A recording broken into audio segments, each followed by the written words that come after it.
met lots of great people, had lots of fun, and it's a big conference. I've been to ISTE, but I liked CUE because it was a little bit more manageable, although it was big and it's all over the place. That's kind of tricky because you really have to go from place to place. And I noticed some people sometimes had to leave sessions a little bit early because they wanted to get their travel time in to go to their next session. But it seems like everybody manages that very, very well. And it is a lot of fun. Yeah, I think this is the biggest CUE yet. 7,000 people. Wow. That was just great. But I saw you on the program at least 4 times, plus you had a couple extra presentations in there too. And I was wondering, what was your favorite of all of your presentations? Favorite of all my presentations? I think I would have to go with Choose Your Own Adventure. It was about interactive Google Forms. Mm-hmm. I was not expecting that to be my favorite. I was most looking forward to the one called Fall in Love with Photography. But the interactive forms one kind of took on a life of its own. It was in the Pasadena room, so like a big 500-person room. And just the whole idea that you can tell a story and go down different paths, just like a Choose Your Own Adventure book. Do you remember those? Yes. Awesome. Yeah. So it was doing that with forms, but then the example we ended up doing was kind of geared towards 4th graders. In California, it's all about California and California history and learning different regions in California. So it was, which region do you want to go to in California? And you click on coast. And so the trick in forms is go to section based on answer with a multiple choice. And so when you click on coast, when you're building the form, you can say, go to right section 4. Section 4 is called coast. And then once you're there, it's where do you want to go from there? And you can keep going down almost like a March Madness tournament bracket where it starts off with 1 choice and then you end up with 2 choices and then more choices and more choices and more choices. Is that sort of vibe, but within forms. So lots of really cool questions and suggestions about how you could use this in a class, both for you as a teacher, kind of giving to students, but then also for students to create their own. My initial thought was kind of creative writing. So students could be like, Bob went to school. Where does Bob go next? Bob goes in the classroom. Bob goes out to recess. But it ended up being just so much bigger than that. So many really, really cool suggestions. So can they do that in one class period, or is this over is this a whole project? Goes on a couple days? Yes. Wow. All the above, right? Like that's the magic of it. It could be super simple. It could be done in 5 minutes. It could be, here's something that I'm thinking about. Which choice do you like the best? Do you like the color red or blue? And they click on red, and then it goes to a next page and goes, I love red too. It could be, like what color do you like, red or blue? And they click on red, and then inside the form, it goes to a new section, and it could be a video about the color red or something. Oh, nice. How long does it take to set up? Not long. So that's the cool thing. I've done versions of this with interactive YouTube videos, and that's so much more involved because you have to use YouTube annotations. Then one video links to another video or another video. So you have all these videos. That one takes at least an hour. This one, I mean, if you've used a form before, it takes 5 minutes. It's more just coming up with the idea. I mean, you could have one that could take like a month to make. Wow. That's pretty cool. And now you mentioned your photography one. I love photography. I'm a avid picture taker. Yeah. What did you do in that session? And what if somebody missed it? What could you share? The cool thing about that is that it actually was recorded. That was in the big room, in the big keynote room, Oasis 4. So I was promised by Mike Lawrence, the CEO of CUE, that all the recordings would be posted within a fortnight. Okay. So we're a week out, so one more week, and the fortnight will be complete. And then all the recordings will be on CUE's YouTube channel. So I think that's youtube.com/CUEinc, CUEinc. Okay. So you could just watch it, just wait a week. But I co-presented 3 sessions with Nicole DeLassio. She's on the Twitters. My mom adds an S to stuff, and I love it. She's Magrela Canela. There it is in the chat. So she's keynoted around the world doing a version of photography. She and I have done versions of it, going on photo walks and sessions as a workshop, just iPhoneography specifically. But this was just broad. It was just like, it's so powerful for teachers and for students to share their thoughts, their learnings, their observations visually. And photography is so easy and such a powerful way to share photos, right? Like we walk around with the most powerful camera that's been invented. You know, like we can take a photo and edit it and share it and buy a book with it, all on something that is always in my pocket. In case you don't know what a phone is, that's what a phone looks like. I know, I have one. Right? It's crazy. And I feel like we haven't really thought about that as educators. Like, wow, what an amazing storytelling device. And every adult has one at this point. And most students have them. So yeah, we just talked about that, about examples, really cool stuff. My favorite example, and actually I have it on the tab right next to it, I'll just share that link. It's a ransom note word collage lesson plan. I think it's tinyurl/ransom note, maybe. If not, there's the big URL. It's on billselleck.com also as a blog post. But what Nicole did is she took 26 photos, and guess what that goes with? What the 26 photos are? I don't know. Letters of the alphabet. Ah, very good. Right? Nice. Added that as a Google drawing, and so you have like the actual drawing space, like the workspace here, and the letters are above and below it. So then you can just drag in your own letters. So, you know, like the first step you would do it is just to write your name. I actually used this last night with my Concordia students in an ed tech course, and kind of our closing activity, not really an exit ticket, but just as a way to kind of put a nice bow on the night, was one word that sticks out for you tonight. So when you click on that link that Nicole gave us, it forces a copy of the Google drawing. And so each of my students dragged in the letters, save that as a Google drawing, and then you can copy and paste that directly into a shared Google Doc we had. Wow. And so the last thing we did with our students last night was it looked like a ransom note, but it was one word that really resonated with them from our 4 hours together. So it was a really cool way to end our class. So very nice. Cool. Yeah. Yeah, the one thing that I really liked about CUE too, there are lots of media creators, and that's what I like to do. And I did a session on TouchCast, which is great interactive video for the web. And in the presentation too, I talk about how Common Sense Media did a really interesting study that showed, just like you said, everybody has phone. The kids today have all the tools to make all this great, media. But the study that Common Sense Media did found that only 3% of the students that use these devices are using it to create media. The 3%? 3%. Most of them are using it to play video games, to watch movies. And isn't that amazing? 3%. Wow. I found that just unbelievable. But they have all these tools, and a lot of schools are one-to-one with iPads. So that's what I'm really focusing on with my students, trying to make them the creators of the technology and not the consumers. You're hearing that all the time too. That's really cool. So what kind of stuff do you do with TouchCast? I remember that first came out.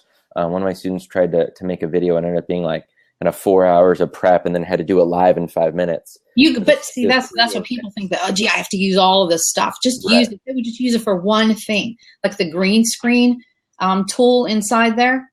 I mean, some of those apps like Do Ink or whatever, you have to pay $3.99 for. TouchCast is free, completely free for educators. So if you only use it just for the green screen effect, hey, you got a deal already, right? Yeah, that's awesome. Thirds, it has, anywhere that you can, anything that has a URL, you can embed into a TouchCast. And instead of just the text of a URL, it's the actual website, and it's live in real time. So that's what really makes it amazing. So you have all of that. You can put in Twitter feeds, live polls, questions. So there's tons of things. There's special effects, there's sound effects. You can import video. I can go on and on. I love it. So can you back up a little bit for people listening? So what is TouchCast? It's interactive media for the web. It's an app for the iPad, free for educators. Actually, the BBC uses it. A lot of people in New York, fashion design, fashion houses use it. So they do have business clients, but free for educators. So students can create media. We use it for our morning announcements. We use it for social studies. The kids can reenact a time in history and use costumes. So they'll use the green screen effects. They can put questions in there. Teachers use it for flipped learning. So they can record themselves. Oh, wait, there's more. There's a built-in teleprompter. So you can have your script on this. I mean, it is just amazing. There's everything. It's like the ultimate app smash. I mean, everything is in there. There's a whiteboard so you can write on the screen. You can record all of that. It's just, there's so much there. You really have to check it out. That's really cool. So for the teleprompter, a student would kind of hold it kind of like this in front of them, and they would look at it, and they can do that. And it appears right where the camera is. So it looks like you really know your stuff and that you were just doing it right there. Right. So it is amazing. And another thing that I like to use with it is the Padcaster. Have you seen one of these? We have an iographer. Slightly different. Yeah. Okay. I like this, and I like that also. This is kind of like the step up, because this plastic or this polyurethane insert pops out. So it becomes a cage for your digital camera. You can attach lenses too. Oh, cool. And then all these ports at the top, your microphones and everything else. So I just love it, and it's very stable for the kids, especially with using TouchCast, because you have a decent tripod and the kids are tapping on the iPad. So it really, really helps. I really like that. So what's that called? Padcaster? Padcaster. Yeah. So I love sharing that gear. And I know we're both alpha squirrels. Another thing that I like talking to people about was Reflector. And I use that. I don't know how you're using it, but I like using it, especially when the kids are creating media and on the iPad, because sometimes they want to see themselves. Like if I have another student recording the TouchCast and then the talent is on screen, they can't really see themselves and they want to. So I'll use Reflector and project it onto my whiteboard in the room, and then the kids from a distance can see themselves. So they really like that. So that's one little way I use Reflector. That's a really cool way of doing that. My favorite, and the big difference that's always been in my head between Reflector and an Apple TV, is that with an Apple TV, you have one student at a time that can AirPlay. Right? And then when the next student AirPlays to that same Apple TV, the first student gets kicked off. With Reflector, you can have an entire class up there. So if you're doing a math problem, so draw something like open up whatever, explain everything, or paper 53, just whatever you want to use, just a quick sketch, and you can have 4 students at once. So here's actually 4 different approaches to the same problem. And as a teacher, you can have right, it's not just one device. Right. So and I like that you can change the background of the outline or whatever of the device, so you can have one can be white, one can be black, so you can really kind of keep track. Do you use Reflector Corrector on your phone? I've played with it before. I haven't led a class with it, but just kind of demoing it to people, being able to turn on and off. You can have an entire class AirPlay at once, and then you actually get to control who gets to see what. It's cool. Yeah, I really like that. The other thing I wanted to ask you about CUE, this was the first time I was at an event where you had badging that I actually had time to participate in. So I did. Oh, cool. Tell me about that. I did not badge at all, but I heard kind of the backstory of it. Yeah, it was really fun, and it made me go out there. I mean, I like to tweet at conferences all the time anyway, so it was that was easy for me to get my badges because I was tweeting, I was posting pictures. But have you done that in the past, or? Last year they tried it, and there wasn't a lot of participation. This year I heard nothing but amazing things. Oh, cool. So what does that look like? I heard the back end of kind of we're setting it up and we're hoping people do this and that.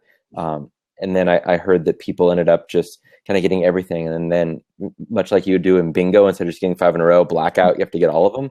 People are doing badging blackout. And they have to do well, and you could get a sticker. You could get a physical sticker, which I didn't. I was running all over the place. I didn't get a physical sticker, which I would have loved to have had as a nice little souvenir. But I did get my. I need to hang on. Let me take a picture of my laptop for you. Did you get one? I do. Look at that. There's my laptop. Oh man! #jealous. I know, totally. I want that. Yeah, so I was pretty excited. So what was the workflow on that? Was that a separate app? I didn't even have a chance to jump into it. You had to sign in first and set up, I think you just set up your name in there. And then it gave you a list of the requirements for each badge. And then you had to post your your documentation that you completed it. So if it was, hey, you had to post something on Twitter, you had to put the URL. And then there was also a place where you can make a comment about it. So actually you could read what other people wrote, and people could make comments about what you posted. So that was pretty cool too. So just seeing everybody involved in that.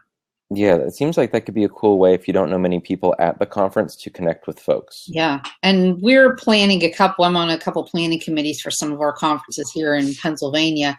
And we've been talking about doing badging, but never really got it going. But I liked, that was called Badge. Oh my gosh, I gotta look at the thing. There was was it Badge? Let's make something a Badge-O-Matic.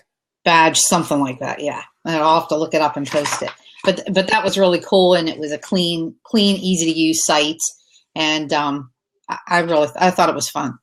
So yeah. I'd like to bring that back. I'd like to see at some of our conferences. We have a regional conference called TRETSI, and I'd like to share that with our group there. Plus, P&C is our big state conference like your CUE, but our P&C is our Pennsylvania Educational Technology Expo and Conference, and we get about 2,000 people. That's okay. Big state conference. You had 7,000. Yes, we did. Yeah, and the fall CUE conference. You need to be careful how you say that to people. Fall CUE. That one's like 1,500, and that sells out every year. It's up near Napa in the city of American Canyon. Nice. At American Canyon High School. So they have a pretty hard limit as to how many people can actually be at that school at once. And we have the rock star things going on. How does that? Oh yeah. So that's John Carippo's baby. I'll add he's at J Carippo. There it is in the chat for you. Oh, cool. If you do the it gives you a link. What is that link? Oh no, it's just purple. No, it does. If you double click on that in the chat, what does it do? Or single click? Takes you to. Oh, you can follow him on Blab. There he is. Nice. Cool. Make this person a co-host. Oh, I could have made you a co-host. Can I make you a co-host if I click on you? What does that mean? I don't know. What's this? I just made you a co-host, I think. Okay. Yeah, I don't know what that means. Anyway, so I just totally learned about Blab. That was amazing. That's cool. Yeah, so John's the director of professional learning, I think is his title for CUE. Okay. And it started off as kind of these one-off rock star camps that being like, teachers are rock stars. Like, let's treat them that way. Hands-on learning, always dessert. And it's just like really, it's what in our heads we think professional learning should be until we actually start working in schools. And then, it's kind of death by PowerPoint, and you must be here and learn what we tell you to learn. But you don't actually learn it because you just sit there for 8 hours. It's like the opposite of that. That's so it started off kind of as these little one-offs, and then essentially became a franchise. He's reached out to, he just grew the Rockstar faculty. So that initial group of people that were the Rockstar faculty for that first Rockstar camp have become the coordinators of other Rockstar events. And I don't know what they're at. It's like maybe 20 different Rockstar camps all over. There's even one in Hawaii this year. Wow. There's one, I think out in Connecticut that David Saunders is heading up. So it's no longer just California. It's definitely California heavy. But yeah, there's like 20 different Rockstar camps. So, I mean, if you've never been to a Rockstar camp, it's cool. It's super cool. It's hands-on stuff that you can actually use that next day that you're actually in the classroom.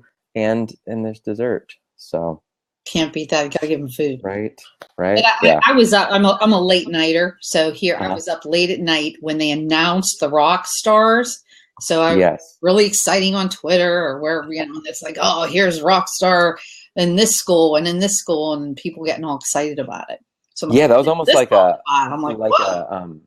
NFL draft almost, right? Yeah, that was that looked like a lot of fun. That might be something too we might have to steal from you. Oh, for sure. Yeah. Oh, speaking of stealing, did you see the Flying Shark Race live? Were you there till the very end? But I got some video footage of it in the hallway, kind of Yeah. So I am going to, I'm working on all my media that I made at the conference, and I'm going to have a little video clip in there. So people will be able to see how that worked. I'm sorry I missed the actual race. And you just do so many different things there. I mean, there's just so much going on. I don't know how far in advance do you plan? How many meetings do you have? How does it go? So it totally depends. This for a few years, I have been following the hashtag Q Underground, Mm. and it's a group of, I don't know. It honestly might be just one person. It might be like 50 people. I have no idea. But these folks have been just kind of creating these subversive ways to add some fun and some value to the conference that you otherwise wouldn't get. So a couple years ago, I think it was 2 years ago, maybe 3 years ago now, with Selfies with Selleck. So they decided, and there's this random Q Underground user on Twitter. So I don't know. And again, it might be just one person, might be 50 people, no idea. But they decided to have Selfies with Selleck, which is me. And I was a willing participant. So when I got to the conference that Thursday, people just started taking selfies with me. I was like, oh, cool. And then they were tagging me on Twitter and adding the hashtag selfies with Selleck. So I figured that out pretty quickly. Ended up being about 1,000 people that took selfies with me. So it ended up being just this kind of ridiculous but fun way that people otherwise, typically people don't just walk up and be like, hi, can I take a picture with you? That would be awesome. Here we go. All right, now let's post it. But it became this whole thing, took on a life of its own. When LeVar Burton finished his opening keynote, standing ovation, like it was amazing hearing his story. Mike Lawrence comes up and he's like, ladies and gentlemen, LeVar Burton. People go crazy. He's like, we need Bill Selleck on stage. And I was like, what are we doing? So I go running up on stage, and the three of us take a selfie. Awesome. Which was crazy. Like it's actually in my Gmail background still. The three of us, and then he tagged it Selfies with Selleck. So, little things like that. That same year, I think they had a gigantic Hasselhoff standee, little, like you would have like in a movie theater, and people would just come up and take a photo with the David Hasselhoff standee. So just kind of this random thing. So I was totally inspired by that. And so like, what could we do? Like, where's this kind of vacuum where we could do something interesting? So I ended up talking with John Carippo, again, CUE's Director of Professional Learning, on Voxer.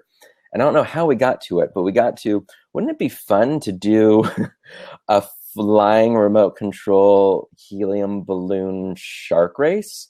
And wouldn't it be fun? I think it might have been, hey, like before the keynote, especially the closing keynote, people get there early and they just sit there.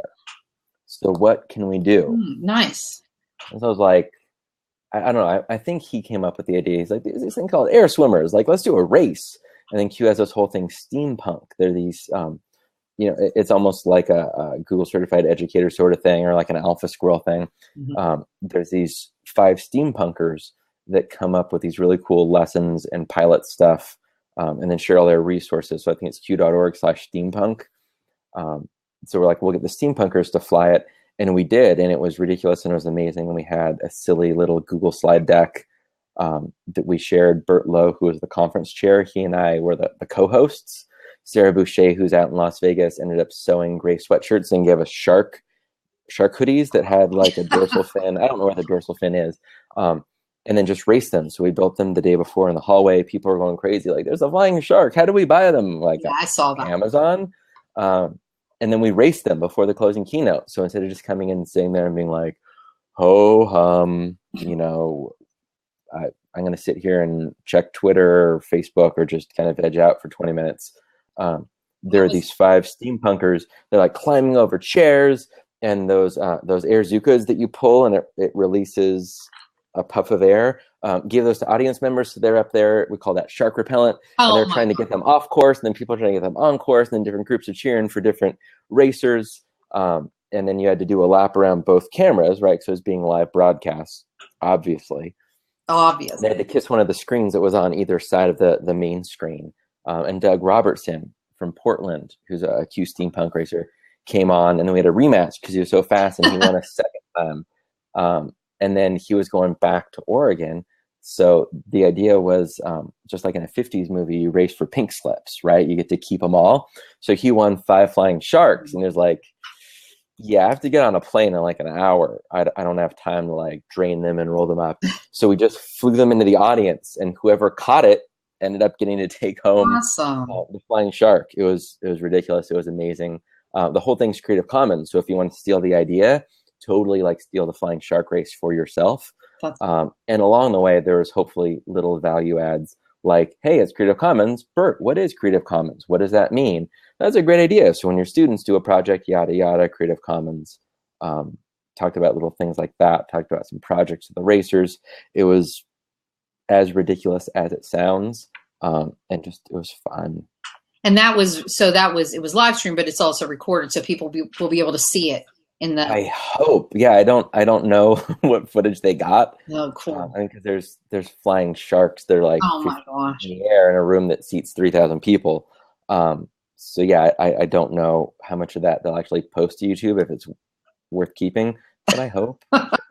Yeah, that sounds awesome. I mean, that's something else to steal. We might have to go for that as well. Looks like Right, fun. flying shark races. Who knew? The other thing I wanted to talk about too was code.org. Hattie was there, and we've done code.org at my school since the very beginning. Mm-hmm. So I was an early adopter, and we just love the Hour of Code. Do you do that with your students? Yeah, actually last year our entire school did it. Yeah. Yeah, It's great. Everybody looks forward to it. So, and I got my selfie with Hattie. Oh, nice. I actually interviewed him and asked him to give a special message just to my students. Oh, cool. So I'm going to be sharing that out too. So that was awesome.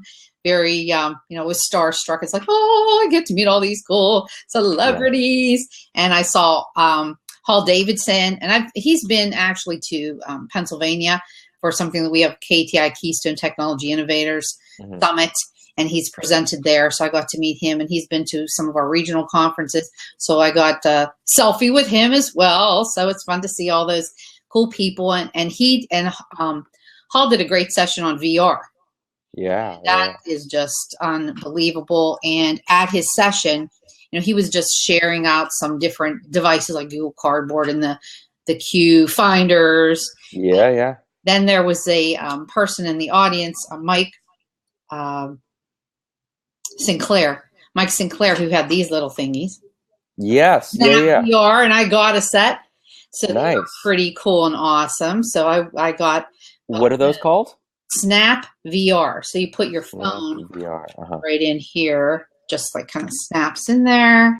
So and it's open. So I kind of like that. And then there's free apps that you can download to watch. Nice. And then Nicole Delathea was showing me those. She had the Snap VR also. Yeah, they're pretty cool. So that I liked learning about. And so this was my big takeaway.